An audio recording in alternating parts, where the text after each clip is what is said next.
ইতিমধ্যে শেষ হয়ে গেছে জনপ্রিয় ধারাবাহিক গরিব ঘরের রাজপুত্র। নাটকটি এত তাড়াতাড়ি শেষ হবে কখনোই ভাবতে পারেনি এই নাটকের দর্শকরা। হঠাৎ করে শেষ হয়ে গেল নাটকটি। তবে শেষ পর্বে সবকিছু মিলে গেল, সকল ভুল বোঝাবুঝির অবসান ঘটে। কষ্টদায়ক পর্বটি ছিল বৃষ্টির মৃত্যু। বৃষ্টির মৃত্যু কখনো পায়নি এই নাটকের দর্শকরা। বৃষ্টি সবসময় ঠিক মেঘলাকে খুবই ভালোবাসতো।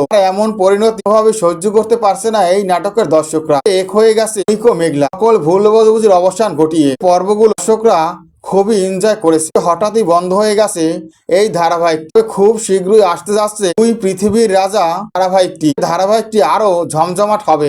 টান উত্তেজনা থাকবে সেই ধারাবাহিকে, যেখানে আমরা রাজার চরিত্রে দেখতে পাবো মিরাজ খানকে, অন্যদিকে রানীর মুখ্য চরিত্রে দেখতে পাবো অনন্যা, এমনকি তুলনাকেও আমরা দেখতে পাবো, যে তুলনা ইতিমধ্যে দুনিয়ার টাকার গোলাম নাটকে মৃত্যু চরিত্রে অভিনয় করছে। আর এই দুই পৃথিবী রাজা হয়ে উঠবে মিরাজ খান। এখানে রানী হিসেবে থাকবে এই দুজন নায়িকা। টান উত্তেজনা থাকবে এই পর্বগুলো, একের পর এক ধামাকাদার পর্ব নিয়ে আসবে এই গল্পের পরিচালক। ইতিমধ্যে জানা গেছে পৃথিবী রাজা বেশ কয়েকটি পর্ব শেষ হয়ে গেছে। খুব তাড়াতাড়ি পর্বগুলো ইউটিউব চ্যানেলে আপলোড করা হবে। এই পর্বগুলো আপলোড হলেই নাটকের দর্শকরা দেখতে পাবে। টান উত্তেজনা থাকবে সেই পর্বে। দুই পৃথিবীর রাজা সকল ধরনের আপডেট ভিডিও পেতে আমার চ্যানেলটি সাবস্ক্রাইব করে রাখো। এই চ্যানেলে সকল ধরনের আপডেট পাবে দুই পৃথিবী রাজার ধারাবাহিকটি। দুই পৃথিবী রাজা সকল ধরনের আপডেট ভিডিও পেতে আমার চ্যানেলটি সাবস্ক্রাইব করে বেল আইকন অন করে রেখো।